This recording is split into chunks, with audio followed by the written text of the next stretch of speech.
Cabinet कर रही है, कैबिनेट कर रही है।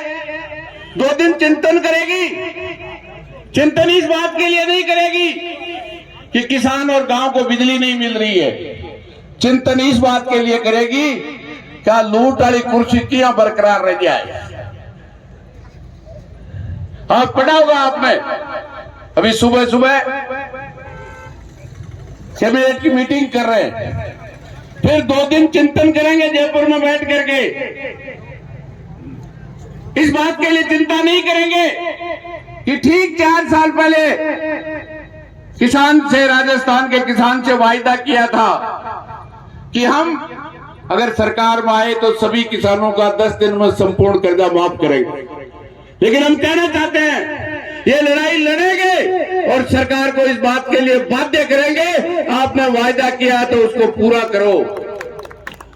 और मोदी जी ने भी चुनाव में वायदा किया था, अगर मैं प्रधानमंत्री रहा तो 22 में इस देश के किसानों की आय दुगनी कर दूंगा। मेरी दुगनी तो कोनी करी, पर लागत है ना बा कई गुना कर दी। 50 वाला डीजल 94, 400 वाली डीएपी 1400 देने के बाद भी नहीं मिलती।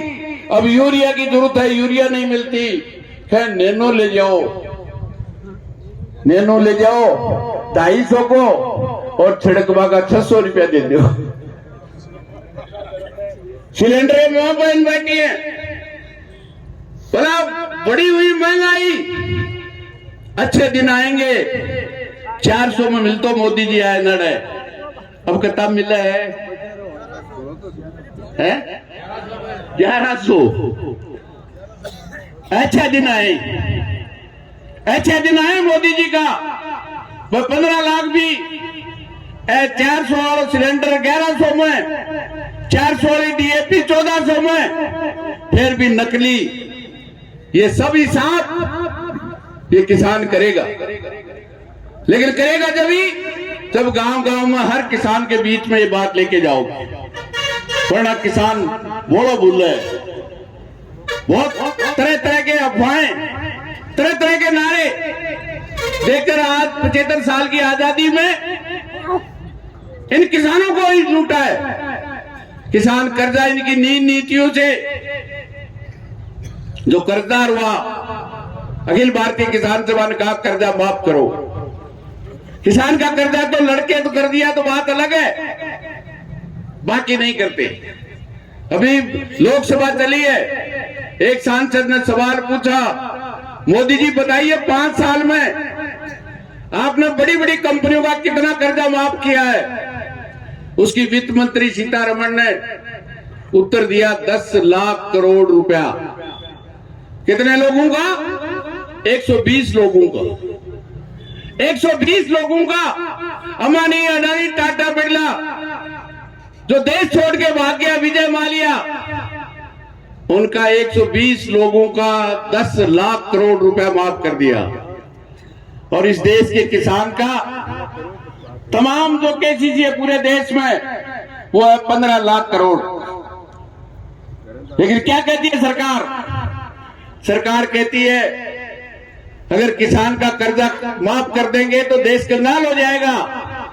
लेकिन 120 कंपनियों का 10 लाख करोड़ रुपया 5 साल में मोदी जी माफ करते हैं। उससे पहले मनमोहन सिंह माफ करते हैं तो देश विकास करता है। और जो टैक्स से जो लूट करते हैं, फिर कहते हैं बैंक कंगाल हो रहा है, इसलिए 5 लाख रुपया बैंकों को बचाने के लिए दे रहे हैं। ये हालत क्या मांग रहा है किसान पूरे देश का? अरे इस देश में जो भी सुई से लेके मोबाइल तक कुछ भी बनता है, उस कारखाने के फैक्ट्री के मालिक को अपनी लागत और मुनाफा जोड़ के कीमत वसूल करने के लिए लिखा हुआ आता है, अंग्रेजी में एमआरपी, अधिकतम मूल्य। उनको 75 साल की आजादी में अधिकतम मूल्य लेने के लिए छूट है।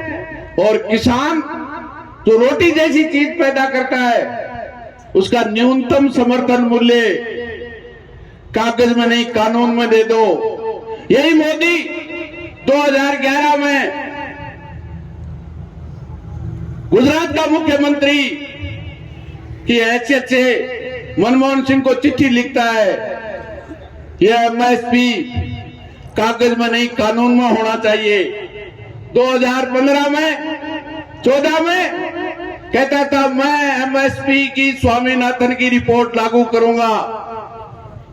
9 दिसंबर 2021 को लिख करके दिया किसानों को, देश के किसानों को, कार्य कानून वापस लूंगा और किसान को भाव की गारंटी दूंगा। बदल गया, केवल कागज में रहेगी। कितने किसान हैं? अभी मोदी जी ने बाजरे की इसी साल 2350 रुपया पर कुंटल भाव तय किया। गहलोत जी को खरीदना था, क्या ड्रामा करते हैं। अपने लक्ष्मणगढ़ में भारतीय जनता पार्टी का सीकर, चूरू और झुंझुनू के सब नेता आए और क्या मांगा, हमारा बाजरा खरीदो। उनसे पूछे देश का प्रधानमंत्री किसका है? मायावती का है क्या या कोई दूसरे का है? और हमारे डोटासरा जी दूसरे दिन बयान देते हैं बाजरा खरीद के क्या करें। अरे हम पूछना चाहते हैं, ये 2350 में हरियाणा, मध्य प्रदेश, गुजरात और उत्तर प्रदेश में बाजरा खरीदा जाता है और राजस्थान के किसान को 2300 का भाव 50 रुपया कागज में और 1500 और 1600 में बेचना पड़ता है। क्या इसके लिए नहीं लड़ना चाहिए? लड़ेगा किसान और इस बात के लिए लड़ेगा। सवाल किसी पार्टी का नहीं है। आज बिजली नहीं मिल रही तो चाहे हिंदू है, चाहे मुसलमान है, जाट है, चाहे राजपूत है, ब्राह्मण है, चाहे हरिजन है, सबके झटका आ रहा है। बच्चे नहीं पढ़ रहे। अरे 80% आबादी राजस्थान में गांव में रहती है, उनके बेटे और बेटियों के लिए पढ़ने के लिए लाइट नहीं है। क्या अलग अलग आएगा पेपर? बोर्ड का पेपर क्या शहर वालों के लिए अलग आएगा और गांव वालों के लिए अलग आएगा? मैं धन्यवाद दूंगा उन विद्यार्थी नेताओं को जिन्होंने इस सरकार की दोगली नीति, वो समझते ये तो आदमी नहीं है गांव वाले, इसलिए ये तो दुबात कनेक्शन देने में, बिजली देने में और भाव देने में जो दुबात है, ये केवल लड़ने से मिटेगी।